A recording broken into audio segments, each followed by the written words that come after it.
సాయిబాబాది ఇప్పుడు చాలా పెద్ద ఇష్యూ. నేను చేసింది ఏంటి అంటే, సాయిబాబా ముస్లిం, ఆయన దేవుడు కాదు, మీరు గురువుగా కావాలంటే మీరు పెట్టుకోండి, మాకేం అబ్జెక్షన్ లేదు, మా హిందూ దేవీ దేవతలను తీసుకెళ్ళి ఆయన పాదాల దగ్గర పెడుతున్నారు. సో దానికి మనోభావాలు చాలా దెబ్బతిన్నాయని 3 చోట్ల కేసు వేశారు, హైదరాబాద్, ఖమ్మం, షిరిడి.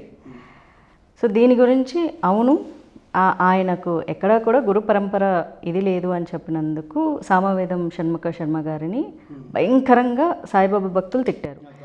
ఆయన మాట్లాడనంత వరకు ఏమన్నారు, మీ గురువులను చెప్పమని చెప్పండి, మీ ఆధ్యాత్మికవేత్తలను చెప్పమని చెప్పండి, మేము యాక్సెప్ట్ చేస్తామన్నారు. అంటే 2 నాలుకల ధోరణి. చెప్పిన వెంటనే వాడు అసలు హిందూ కాదు, సనాతన్ కాదు, అసలు స్పిరిచువల్ గురువునే కాదు, హీఈస్ వేస్ట్. ఎవరిని? సామవేదం గారిని అని చెప్పేసి. అంటే ఎక్స్ప్రెస్ చేయమని చెప్పండి, మేము మౌనంగా ఉంటామన్నారు. ఎక్స్ప్రెస్ చేసిన తర్వాత 2వ నాలికను వాడడం జరిగింది. ఇప్పుడు మరి మీరేమంటారు? ఇది కాంట్రవర్షియల్, మీరు మాట్లాడవచ్చు, మాట్లాడకపోవచ్చు, but I want to know your opinion because topic వచ్చింది కాబట్టి. అసలు ముందు నేను ఖండించవలసింది గురుదూషణ అత్యంత దారుణం. గురుదూషణ వాళ్ళు ఏమంటున్నారు, సాయిబాబానే జగద్గురు, మరి కృష్ణుడు ఎవరో మరి వాళ్ళకి తెలియాలి, సాయిబాబానే జగద్గురు, జగద్గురుని దూషించిన నువ్వెవడరా అన్నట్లు మాట్లాడారు. పూర్తిగా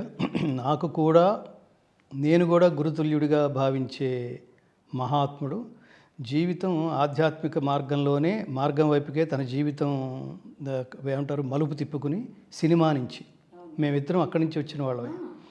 నేను సినిమా జర్నలిస్ట్గా, సినిమా గాయకుడిగా, నేను సినిమా రచయితగా, ఆయనకి నాకు వయసులో కొన్ని నెలలు మాత్రమే తేడా. సో ఆయన పూర్తిగా ఆధ్యాత్మిక మార్గంలోకి వచ్చారు. ఆధ్యాత్మిక మార్గంలో ఆయన వచ్చిన 10 సంవత్సరాల తర్వాత ఎప్పుడో నేను వచ్చాను. నేను ఆయన గురువుగా భావిస్తాను. ఆయన త్రికరణ శుద్ధిగా మాట్లాడతారు. ఆయన పాదధూళికి కూడా ఆయన్ని విమర్శించేవాడు. ఆయన సమకాలికుల్లో ఇది గుర్తుపెట్టుకోండి, ఆయనకు ఎదగడం అంటే ఏమిటో తెలుసా?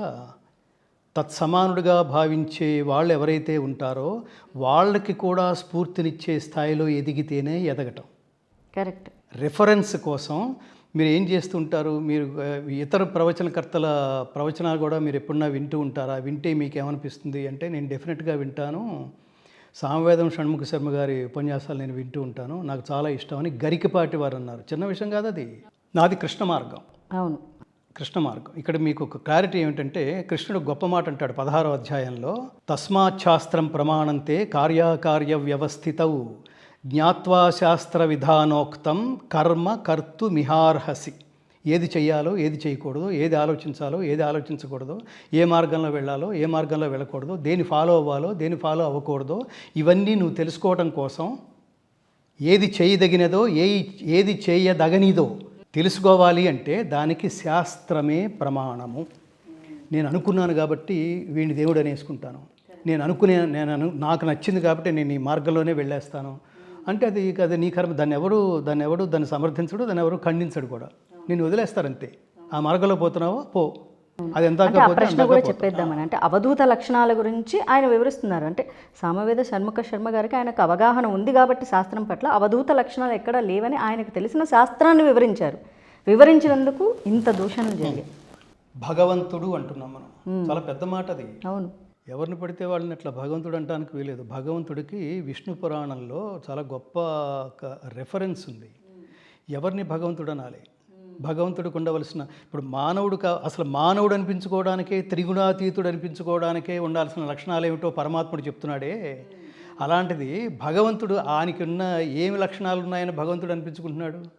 ఊరికే మన మూర్ఖత్వంలో వచ్చిన మాట కాదది, జ్ఞాన సంబంధమైన మాట. ఐశ్వర్యస్య సమగ్రస్య వీర్యస్య యశస్శ్రియ జ్ఞాన వైరాగ్యయోశ్చైవ షణ్ణాం భగ ఇతీరణ. భగము అని 6ంటికి పేరు. ఏమిటా 6 అంటే ఐశ్వర్యస్య. ఐశ్వర్యం అంటే నశించిపోయేది కదా, ఐశ్వర్యం అంటే విభూతి లేదా మహిమాతిశయం, దాన్ని ఐశ్వర్యం అంటారు, దాన్నే జ్ఞానం అంటారు. దీని ఐశ్వర్యం ఎప్పటికీ నశించండి. ఏది తెలుసుకున్న తర్వాత తెలుసుకోవడానికి మరి ఒకటి మిగిలి ఉండదో, ఏదైతే శాశ్వతమవుతుందో అది ఐశ్వర్యము. అది కలిగిన వాడిని భగవంతుడు అంటారు. సమగ్రస్య, వాళ్ళు లేనిది లేదు, అన్నిటి సమగ్రమైన స్వరూపము, సమగ్రమైన స్థితి కలిగి ఉన్నవాడు పరమాత్ముడు, భగవంతుడు. వీర్యస్య, వీర్యం అంటే బలము. ఇంకా ఆ బలానికి అంతు లేదు. అన్నీ కలిపితే ప్రకృతి మొత్తం, ప్రకృతి అంటే విష్టభ్యాహమిదం కృష్ణం ఏకాంశేన స్థితో జగత్ అంటాడు. బలం అంటే అది. అంటే దాని అర్థం ఏంటంటే విష్టభ్యాహమిదం కృష్ణం ఏకాంశేన స్థితో జగత్ అని కృష్ణుడు అర్జునుడితో మాట్లాడుతూ ఈ మాటకు అర్థం ఏంటంటే 13.3 మిలియన్ల భూములు ఒక చోట పేర్చితే అది సూర్యుడైంది. సూర్యుడి పరిమాణం అంతా. అలాంటిది కొన్ని కోట్ల సూర్యులు ఒక చోట పేర్చితే అది ఒక నక్షత్రం అయింది. ఒక నక్షత్రం పరిమాణం అంతా. అలాంటి కొన్ని మిలియన్ల కోట్ల నక్షత్రాలు ఒక చోట పేర్చితే వాటి కక్షలో అవి తిరుగుతుంటే అది నెబ్యులా అయింది. పాలపుంత అంటారు దాన్ని. ఇలాంటి నెబ్యులాలు ఇప్పుడు చెప్పిన ఈక్వేషన్లో ఇన్ని నెబ్యులాలు కలిసి ఇలాంటి నెబ్యులాలు ఈ సృష్టిలో కొన్ని కోట్లు ఉన్నాయి. ఇంకా కొన్ని మిలియన్లు కోట్లు అవి అనంతం అంటాం దాన్ని. అవును. కృష్ణుడు ప్రత్యేకంగా అక్కడెక్కడో మథురలో లేడు. నేనే కృష్ణుడు రూపంగా పుట్టాను, నేనే రాముణ్ణి, అయోధ్యలో కాదు నా దగ్గరే ఉన్నారు. అసలు ఇంకెక్కడా కూడా మనకు చార్ధామ్ ఇట్లాంటివి ఉన్నాయి కదా, ఆ స్థలాలలో ఏం లేరు. నేనే అన్నీ, గంగ కూడా నా పాదాల నుంచి పుట్టింది అన్నది వారి పుస్తకం, సాయిబాబా పుస్తకంలో ఉంది కదా, అది సచ్చరితంలో రాశారు. గంగ ఆయన పాదం నుంచి పుస్తకమే రెఫరెన్స్ కదా. పుస్తకం ఏంటది? అది ఎవరు రాసింది? అది వ్యాసుడా? లేదు, మన వాళ్ళు ఎవ్వరూ రాయలేదు. అంటే సాయిబాబా చరిత్రం జరిగింది బ్రిటిష్ వాడు పరిపాలనలో మన తిరుగుబాటు జరిగేటప్పుడు జరిగిన, అంటే ఝాన్సీ లక్ష్మీబాయి ఈ పీరియడ్ 1800 పీరియడ్లో ఆయన మన భారతదేశంలో ఉన్న చరిత్రలు ఉన్నాయి. మరి అప్పుడు రాసిన వాళ్ళే కదా. నేను ఇప్పుడు చెప్తానమ్మా. ఇప్పుడు నీకు నాలెడ్జ్ అంతంత మాత్రం అనుకోండి. మీకు ఇప్పుడు మీరు ఒక పుస్తకం చదివి ఆ పుస్తకంలో అవన్నీ మీరు కరెక్ట్ అనుకుంటే దాని అర్థం పుస్తకం గొప్పదని కాదు, మీ నాలెడ్జ్ ఏదని అర్థం. ఇప్పుడు సినిమా యాక్టర్లను దేవుళ్ళు అనుకునే వాళ్ళు ఉండరు కదా. రజనీకాంత్ గుడి కట్టి అభిషేకాలు చేస్తున్నారు కదా, ఇంకో ఆడెవరికో కూడా గుడి కట్టారు కదా, గుడి కట్టి అభిషేకాలు చేస్తున్నారు. అది మంత్రం కూడా చదువుతున్నారు. అది మన లెవెల్ వాళ్ళకి ఏమనిపిస్తుంది? అమాయకత్వం అనిపిస్తుంది కదా. నువ్వు ఏది మాట్లాడాలన్నా, దేన్ని మీరు కన్ఫర్మ్ చేయాలన్నా గుర్తుపెట్టుకోండి. నేను ఇది అనుకున్నాను కాబట్టి ఇది అని దయచేసి నేను ఈ వేదిక నుంచి మీ దగ్గర ఇప్పుడు ఓపెన్ అయ్యే పరిస్థితి వచ్చింది. ఇక్కడి నుంచి నేను మాట్లాడుతుంది ఏంటంటే, మీరు ఏది మాట్లాడాలనుకుని ఏది కన్ఫర్మ్ చేసుకోవాలనుకున్నా అది శాస్త్ర ప్రమాణము. గురువుల అంగీకారం తీసుకోండి, గురువుల దగ్గరికి వెళ్ళండి. ఆయనే గురువు అని చెప్తున్నప్పుడు ఇంకే ఆయన గురువు అని ఇంకొకళ్ళు ఎవరో చెప్పాలి మీకు. ఆయన గురువు అని ఆయన చెప్పలేదు. ఎవరు పుస్తకం రాశారు? పుస్తకం రాసిన వాళ్ళు రాస్తే ఎలా కుదురుతుంది? మనం వేద ప్రమాణంగా నడుస్తున్నాం. అసలు ఈ దేశానికి ఏది ప్రమాణం? వేదం. ఈ వేదాన్ని అర్థం చేసుకోవడానికి కూడా వేదం 4 భాగాలుగా విభజింపబడింది. లేదు అదే చెప్తున్నా. ఉన్నారో లేదో కన్ఫర్మ్ చేసుకోండి అంటున్నా.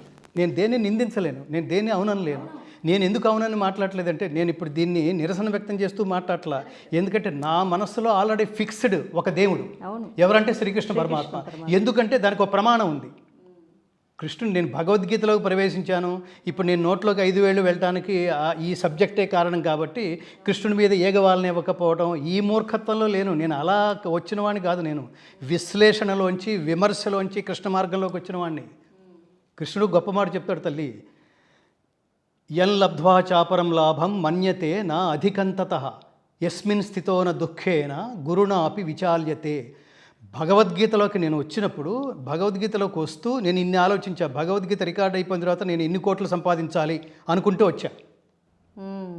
రెండో మాట, భగవద్గీత అంతా తొందరగా పూర్తి చేసేసి మళ్ళీ నా సినిమా పాటల వ్యాసంగంలోకి వెళ్ళిపోయి నేను మళ్ళీ లౌకిక ప్రపంచంలోకి వెళ్ళిపోవాలని వచ్చా. మొదటగా అలాంటి సాధారణ ఆలోచనతో ఇందులోకి అడుగుపెట్టిన తర్వాత లైఫ్ అంతా మారిపోయింది. నేను అసలు అటు వెళ్ళాలి. సినిమా పాట నా నోట్లోంచి నేను పాడను. హరిని కీర్తించు నా నాలుక నరుని కీర్తించదు అన్నమయ్యలాగా. ఆయన ఎందుకు అన్నాడో అప్పుడు కానీ అర్థం కాలేదు నాకు. ఈ భగవద్గీతలోకి వచ్చిన తర్వాత కూడా నేను వేదికల మీద ఆడపిల్లలు నేను పక్కన నిలబడి నేను జూయెట్లు పాడాలని నేను అనుకోలేదు. అసలు ఆలోచన పోయింది. వేదికల మీద సోలోలు పాడలేదు, జూయెట్లు పాడలేదు. నేను సినిమాల్లో, నేను ఈ మధ్యన అఖండాలో అది కూడా భగవద్గీత శ్లోకాలు పాడమని తను పిలిస్తే మ్యూజిక్ డైరెక్టర్ తమన్, అలా నేను పాడడానికి వెళ్ళాను తప్ప ఆసక్తి కూడా పోయింది. అంటే లౌకికమైన మీకు ఏం పాట పాడారు? అదే యదా యదా హి ధర్మస్య, అది పాడాను. ఆ శ్లోకాలు పాడాను. సో ఇక మీకు ఆ లౌకిక అశాశ్వతం ఉన్నాను చూడండి, వాటి పట్ల మీకు ఊహ విపరీతంగా మనం ప్రకటించుకోవాలని. ఇప్పుడు ఇంటర్వ్యూకి ఇప్పుడు మీరు 10 సార్లు ఫాలోఅప్ చేశారు, రేపు కూర్చుందామా ఎల్లుండి కూర్చుందామా అని. అట్లా అసలు అంటే ఇష్టానిష్ట వస్తుప్రాప్తి యందు సమబుద్ధి కలిగి ఉండుట, నా యందు అనన్యమైన భక్తి భావన కలిగి ఉండుట, ఏకాంతవాసము జనసమూహమునందు అనాసక్తి కలిగి ఉండుటయే జ్ఞానము అంటాడండి. సమాజం అంతా భగవద్గీతలోకి వెళ్ళిన తర్వాత మీ కాన్సెప్ట్, మీ ఆలోచన విధానం, మీ దృక్పథం అన్నీ మారిపోతాయి. జనాలందరూ మీ దగ్గరికి వస్తున్నారంటే దాని అర్థం మీలో తపస్సు ఉందని అర్థం. మీరే జనాల దగ్గరికి పోతున్నారనుకోండి, మీ దగ్గర తపస్సు లేదు. సాయిబాబాకు కృష్ణుడి వేషం వేసినటువంటి విగ్రహాలతో ఇప్పుడు గుడులు కడుతూ ఉన్నారు. సో దాన్ని ఎలా చూస్తారు? సాయిబాబాకి కృష్ణుడి వేషం నేను ఇందాక ఆ శ్లోకం అర్థం చెప్పాలి. ఎల్లబ్ధ్వా చాపరం లాభం మన్యతే నా అధికం తతః అన్నాడు. అంటే ఏ ఏ ఏ లాభమును పొందిన పిదప అంతకన్నా ఇతర లాభములను అధికముగా నెంచడో అట్టి స్థితిని యోగమని తెలియవలెను. ఒక్కసారి ఆ స్థితికి వెళ్ళిన తర్వాత మీరు ఇంకా పక్కకు తిప్పి కామ్య దేవతలు ఇంకా చూడరు. ఇంకా మీరు ఈవెన్ వినాయకుడని, లక్ష్మి అని, ఆవిడ పట్టుకుంటే డబ్బులు వస్తాయి, ఈయన పట్టుకుంటే నిర్విఘ్నంగా జరుగుతుంది, ఇంకా ఆయన పట్టుకుంటే ఇంకోటి ఏదో వస్తుంది. అదే అంటున్నారు కదా, సాయిబాబాయ్ రాముడు, సాయిబాబాయ్ కృష్ణుడు. నాకు వీళ్ళు ఉన్నారు కదా అంటున్నారు. నాకు ఒకళ్ళు కామెంట్ పెట్టారు, నాకు తెలిసిన ఒక డాక్టర్ గారికి సాయిబాబా కల్లో వచ్చి నేనే సాక్షాత్తు రాముడిని, ఇక వేరే రాముడు ఎవరు లేరు అని చెప్పి కనిపించారట, అందుకని నమ్మేశాడు. ఎవరు నమ్మేశారు? ఎవరో ఆయన ఎక్స్పీరియన్స్. ఇంకా అవన్నీ చాలా జరుగుతాయండి. అయితే నాకు అనిపిస్తుంది రాముడికి అంత దౌర్భాగ్యం ఎందుకు? నేను ఇంకొకటి ఏంటంటే అదే నేను సమాజంలో కూడా చాలా చోట్ల చూస్తుంటాను. ఇప్పుడు నేను ఏదో ఒక దాన్ని నమ్మేసి ఒక వ్యవస్థ ఏర్పాటు చేసుకున్నాను అనుకోండి, ఒక దాన్ని నమ్మి ఒక వ్యవస్థ రూపొందించడం మొదలెట్టాను అనుకోండి, మీరు ఇప్పుడు అది కరెక్ట్ కాదన్నారనుకోండి, నా వ్యవస్థ పాడైపోతుంది. అందుకని నేను తిరుగుబాటు చేస్తాను. ఆ తిరుగుబాటులో భాగంగానే ఈ కేసులన్నీ, దీనికి ఈ ప్రమాణాల దగ్గర నిలబడవు. నేను ఏమంటానంటే ఎన్ని రకాలుగా బెదిరిస్తున్నారు, వేద ప్రమాణం పడతావు, నాశనం అయిపోతావు, సాయిబాబాతో పెట్టుకున్నావు, నీ బతుకు ఇంకా నాశనం అని అది వాళ్ళ నమ్మకం. మన నమ్మకానికి ఇంకా ఏదో సినిమాలు అంటారు చూడండి, ఎమోషన్స్కి, ఫ్యాన్స్కి ఎమోషన్సే కానీ లాజిక్లు ఉండవని. ఇది కూడా అలాగే కనిపిస్తుంది. నేను ఏమంటానంటే ఈ వేద ప్రమాణమైన దేశంలో వేదాన్ని అర్థం చేసుకోవడానికి, మీరు కన్ఫర్మ్ చేసుకోవడానికి మీరు చాలామంది గురువులను ఆశ్రయించాలండి. మీరు ఒక గురువుని పట్టుకోకపోతే, నేను కొన్నిసార్లు ఆందోళన చెందుతుంటాను, మీరు కనిపించిన వాళ్ళందరినీ గురువు అన్నారనుకోండి, ఆ జన్మ వేస్ట్ అయిపోతుంది. నేను చాలా సీరియస్గా మాట్లాడుతున్నాను ఈ మాట. నువ్వు సరి అయిన గురువుని ఎంచుకోకపోతే ఆ జన్మ వృధా అయిపోయినట్టు. ఆ జన్మంతా వీడే గురువు అనుకుని తిరుగుతూ ఉంటారు, అంతే. పోయింది, ఆ జన్మ పోయింది. ఇంకా అవతలవాడు చెప్పింది నా మనోభావాలు దెబ్బతింటాయి స్థాయికి వచ్చేస్తుంది. అవతలవాడు చెప్పింది నీ బుర్రకెక్కదు, అది తామసంలోకి వెళ్ళిపోతుంది. నా ఇష్టం అనేది వచ్చేస్తుంది. అది నా ఇష్టం, ఇంకా నీకు అది నీ దురదృష్టం అది. ఇప్పుడు వేదాన్ని అర్థం చేసుకోవడానికి ఒక పట్ట అనేది అర్థం కాదని వేదాలని 4 భాగాలుగా విభజించారు. సంహిత, బ్రాహ్మణము, ఆరణ్యకము, చివరి భాగాలు ఉపనిషత్తులు. ఈ 3 భాగాల సారాంశం ఉపనిషత్తులు. అది కూడా అర్థం కావటం లేదని, దానికి కూడా నీకు టైం లేదని ఒక సందర్భం చూసుకుని భగవద్గీత ఉపదేశించాడు పరమాత్మ. ఈజీగా చెప్పేస్తాను నాన్న అని.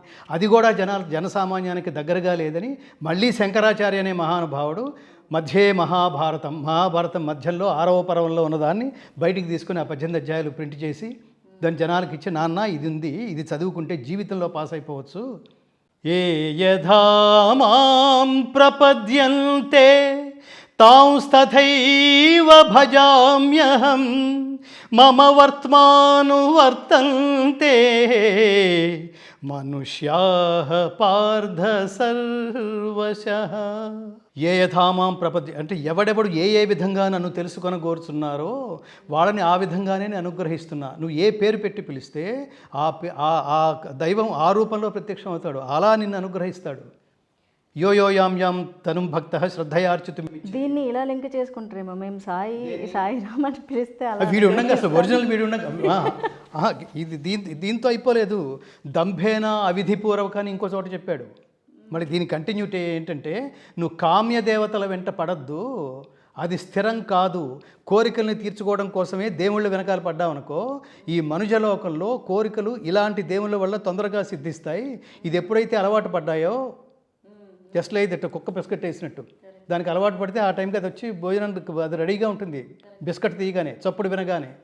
అప్పుడు ఏమవుతుందంటే అక్కడక్కడే తిరుగుతూ ఉంటాను తప్ప మోక్షం అనే దానికి పోవు. యాం తనుం భక్త శ్రద్ధయార్చితుమిచ్చతి తస్యాచలాం శ్రద్ధాం తామేవ విదధామ్యహం.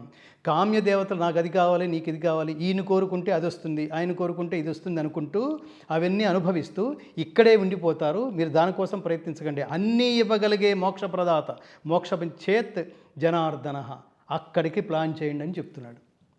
దీన్ని లింక్ పెట్టుకుని ఇది మాకు ముందే రాబోయే కాలంలో ఉండే వీళ్ళందరినీ అవతారం అంటున్నారు. అసలు చాలా దురదృష్టం అది. అవతారం అనే మాట చాలా విలువైంది. అవతారం అంటే దిగుట అని అర్థం. వాడు నువ్వు బావిలో పడ్డావు, నిన్ను ఉద్ధరించడం కోసం ఆయన కూడా బావిలోకి దిగాడు, నీకు చెయ్యి అందించి బయటికి మోక్షం అనే మార్గం వైపుకు తీసుకువెళ్ళటానికి. నీ కాన్సన్ట్రేషన్ అటు ఉండాలి, ఇవి కాదు. ఈ లోపల ఎవడో ఒకడు వీడేదో నమ్మేసి దాని మీద జనాలందరూ మూర్ఖంగా ఒక చోటకు పోతున్నారనుకోండి, దాన్ని క్యాష్ చేసుకోవడానికి కొన్ని వలయాలు ఏర్పడతాయి చుట్టూతా. పొలిటీషియన్స్, సినిమా వాళ్ళు ఏర్పడేసి దాని మీద సినిమా తీసేస్తారు. ఒకటి సినిమా తీసేసి ఆ సినిమాలో విశ్వరూపం చూపించేస్తాడు వీడిది. అవును, అసలు ఎంత మూర్ఖత్వం, ఎంత దారుణం అది. విశ్వరూపం ఎవరికి పడితే వాడు విశ్వరూపం చూపించేస్తారా? దాన్ని చూసి కామన్ మ్యాన్ ఉంటాడు చూడండి, అసలు మూర్ఖ ఏదీ తెలియని వాడు ఆ ఎమోషన్కి ఏదో కనెక్ట్ అయిపోతాడు. కనెక్ట్ అయిపోయి ఈయనే దేవుడు అంటాడు. అంటే నువ్వు దేవుడు అంటే దేవుడే. ఇంకా దేవుడు అనే పదానికి అర్థం ఏం లేదు. ఎవడు చెప్పాడు? ఏ ప్రమాణంతో నువ్వు దైవంగా కొలుస్తున్నావు? ఆల్రెడీ ఇప్పుడు ఈ లెక్కన ఆల్రెడీ ఉన్న దేవుడు ఏమవుతాడు? ఇంతకంటే మించని నువ్వెలా అనుకున్నావు? నీకున్న నాలెడ్జ్ ఏమిటి? నీకున్న గురువు ఏమిటి? వాడుకున్న వ్యాపారం ఏమిటి? దారుణం అది. నువ్వు అలా చేయడానికి వీలే లేదు. అది వీలే లేదు. దాని యొక్క లోతులకు వెళితే ఒక్కొక్క దాని చుట్టూతో ఎంత వ్యాపార సంస్థలు వెలిసిపోయినాయి. హుండీ పెట్టేయటం, దానికి వ్యాపారం, లక్షలు కోట్లు పెరుగుతున్న కొద్దీ అక్కడ మళ్ళీ దాడులు, బాంబులు, ఇవే. అక్కడ భక్తి ఉందా?